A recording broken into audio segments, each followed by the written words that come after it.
Hello everyone, how's it going? And welcome back to Guojia's Hypothetical DLC Let's Play. Today, we're gonna try to finish this chapter of his story. Because we still have quite a bit to go, we still have one more chapter to go after this. So, we want to finish this off quickly.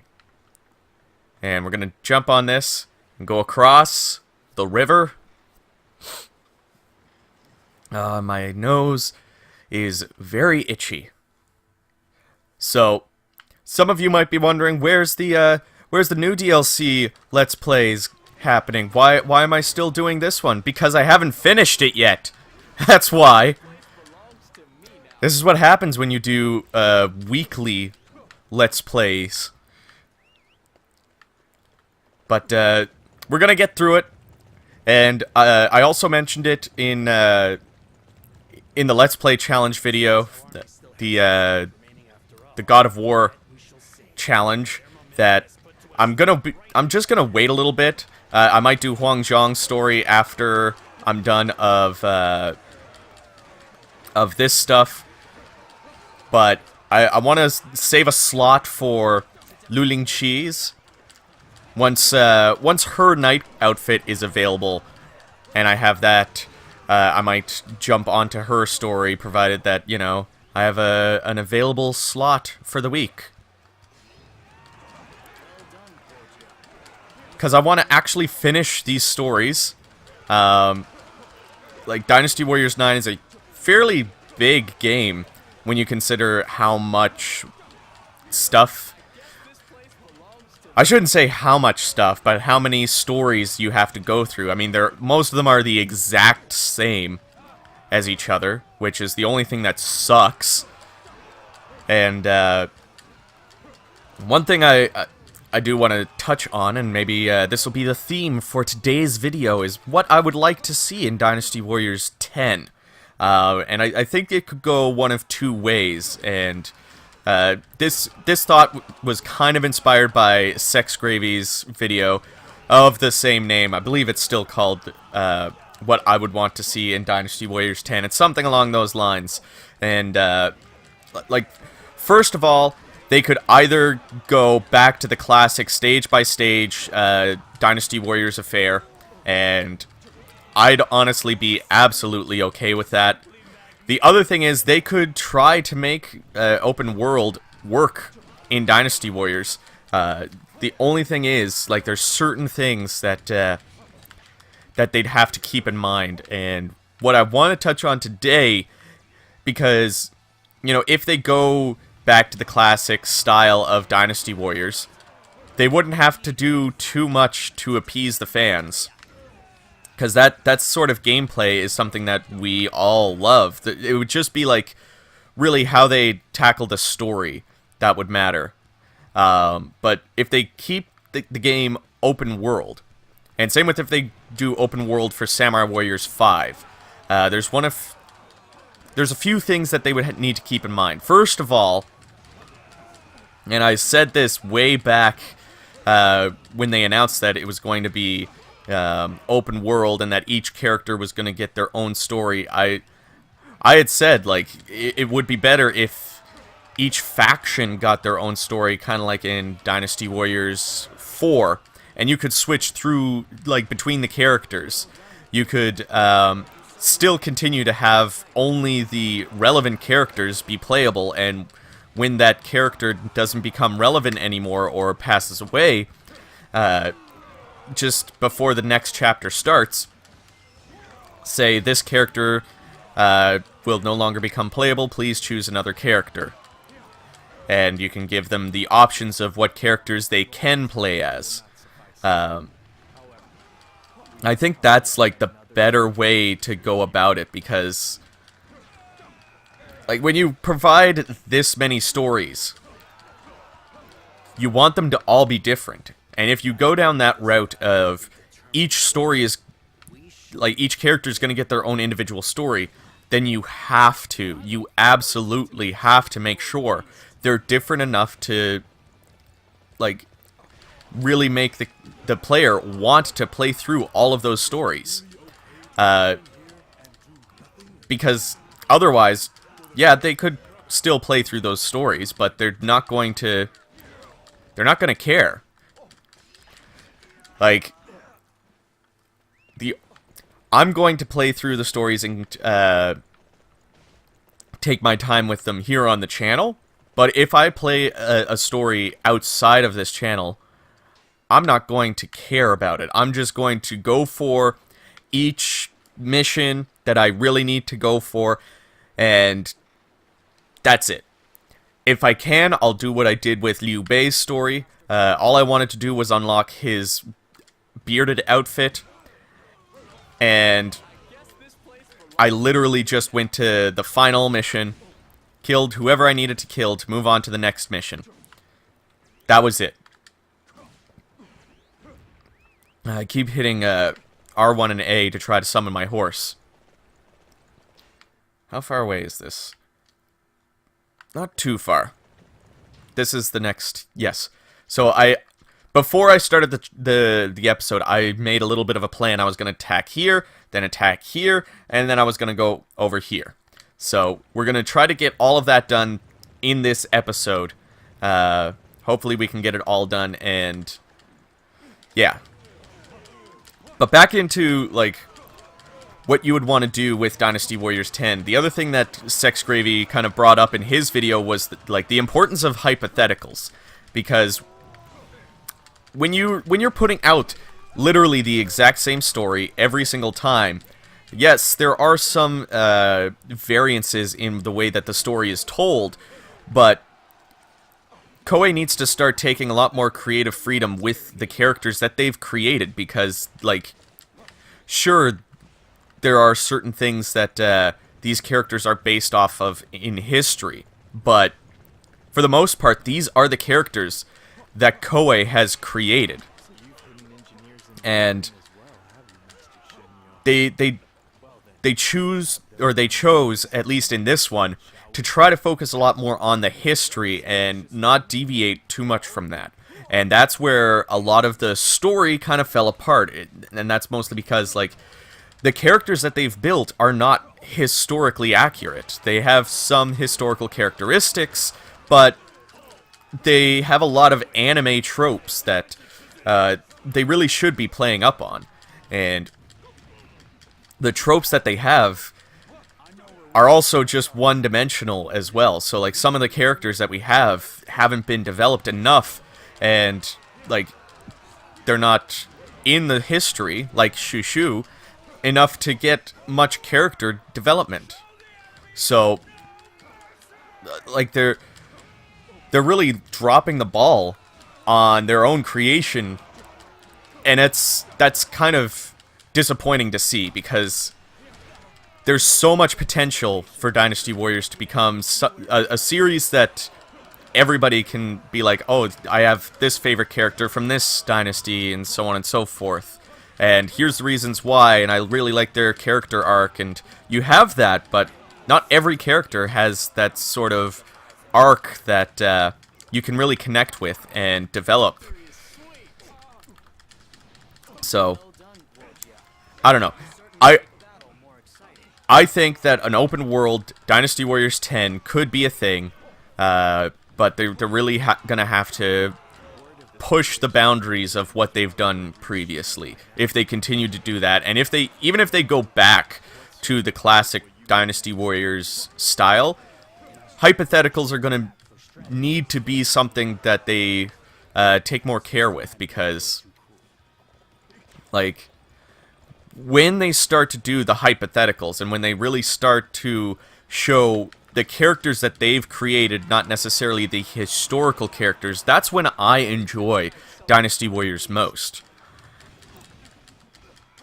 Oh, apparently this is already done. Okay. So let's set the next one.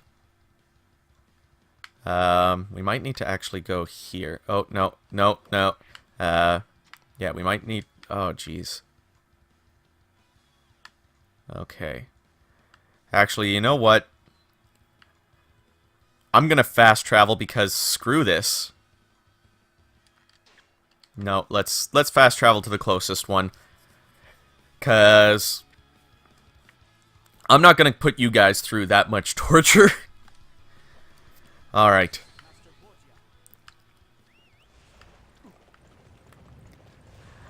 I know I wanted this to be like a fairly chill Let's Play of Dynasty Warriors 9, but I don't want it to be that chill, where we're just taking our time and it takes like 50 episodes to get through a story.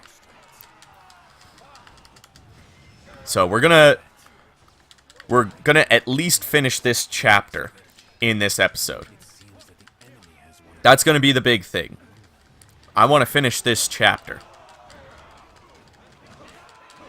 Oh, we already did this one. That's cool. Alright. So this one's done. Now the other thing I want to bring up for Dynasty Warriors 10. I'm not going to shut up about this for this entire episode, because now I've gotten started. Now I've got energy. But the combat system is going to have to be revamped. And I think the biggest thing is they need to put some more complexity into it, because for the original Dynasty Warriors combat system, I think, is almost flawless. Like, just the light and heavy attack kind of thing. Light attacks have a string, and heavy attacks have, like, they finish your combos. That's a very easy to grasp combat system. It doesn't take much to figure out how you're going to play the game, and I think they should continue developing that. The only thing is, I think there's two things that they should do. I think they should keep this in, like the special abilities. They don't need to put people into different states. They could, but they don't need to, like, change your combo. I think the biggest thing they should do with the combos, instead of just having light and heavy attacks, is maybe introduce a medium attack. Where it's like, square is light, triangle is medium, and circle is heavy. And they could have, like, a mixture of light and medium attacks being, like, your combo set. And maybe even medium attacks could have their own combo set, while heavy attacks still finish your combos. So you can be, like, square, square, triangle, triangle, circle. Could be one set of combos. And, like, they could still go along the same kind of mindset where the fifth charge attack is always going to be something that throws somebody in the air, whether or not you start it with your medium or your light attacks. Light attacks could be easily blocked. Mediums could do slight damage through people's guards, but still not stagger them, while heavy attacks could potentially break people's guard, depending on how heavy they are. You could hold down the heavy attack to charge it up and deal additional damage and guarantee breaking somebody's guard, with the one caveat that while charging, you are open to take additional damage. But then you could also still have these special abilities that could stun, could throw people up into the air. Maybe light attacks in the air could juggle people, but deal slightly less damage than something with a medium or a heavy attack. Heavy attacks can still be like the ground pound kind of thing, just like, you know what I mean. And medium attacks could just be a normal, just your normal jump attack, and deal medium amounts of damage, obviously. But I think that's a good way of making the combat system more complex without making it too complex for what it needs to be. Because that was one thing that I really enjoyed about Dynasty Warriors 6. There's a few things that Dynasty Warriors 6 does right for the combat system. Like, having your heavy attacks have their own combos, I think, was a good idea. but not having a mixture between the light and heavy attacks was the biggest thing that disappointed me. Not only that, having the heavy attacks being able to break people's guards or deal extra, like do a little bit of damage through people's guards was something that I think they could have done, and like in future games. Now the other thing is, with this is you can just mash the hell out of those special abilities, but I think it should be like these special abilities where they have a little bit of a cooldown on it. You can't just continuously use it. But you can have your Muso mapped to one of those, and the cooldown could be like a really long cooldown that slowly gets... You can slowly make the cooldown faster by dealing damage and taking damage, and maybe all of your abilities can change and become more powerful when you're in that red health. I think that's a really good way of like developing upon the combat system that they've already created with Dynasty Warriors. And that's the biggest thing, is like I really like the old combat system. I just think that there's certain things that they need to do in order to make it like differentiate it from past games. The cracks in their relations that formed here cannot be ignored. The groundwork for the fall of the Sun-Liu alliance has been laid. If put that way, then the loss of Jing province and Nanjun was definitely not too high a price to pay. With their relations destroyed, once Lord Cao Cao takes the land, we will easily be able to take back those areas. As expected, Master Guojia's skill is truly brilliant. Huh? What are you saying, Master Shunyo? This victory is all due to your own careful preparations. I am fully depending on that very talent. That is why I want you to feel freer to actively do more. We must see the land under Lord Cao Cao. I will make an effort. So please, let this be the last time you do such a thing to me. Haha, you are quite daring to say that. Then I expect you to continue to be daring, Master Shunyo. Alright. So... Okay. Do we want to save our current progress? Of course we do.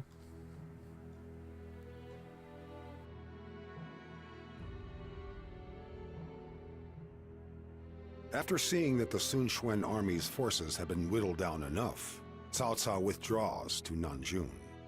Meanwhile, after having just failed to save Sun's U, the Liu Bei army had the gall to head out and try to take back Jing province. His outrageous behavior had caused Sun Quan to lose trust in him, and had left Zhou Yu indignant in his final days before dying of illness.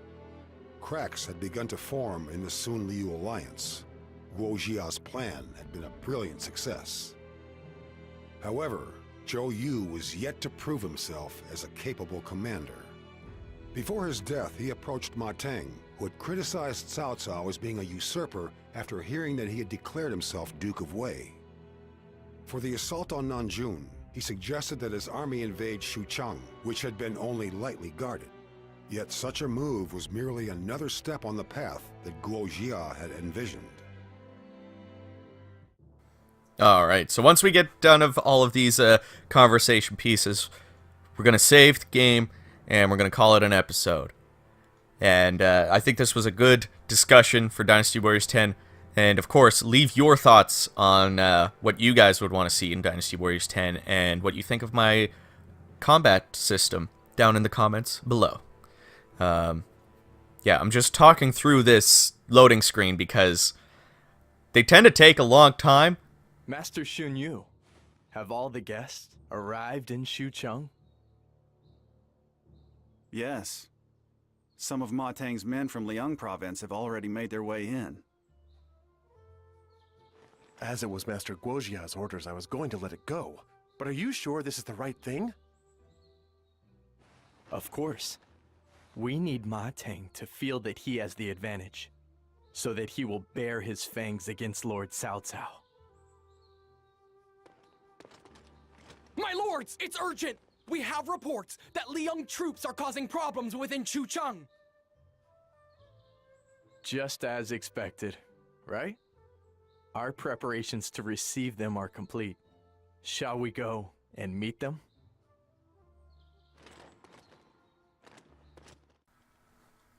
Okay.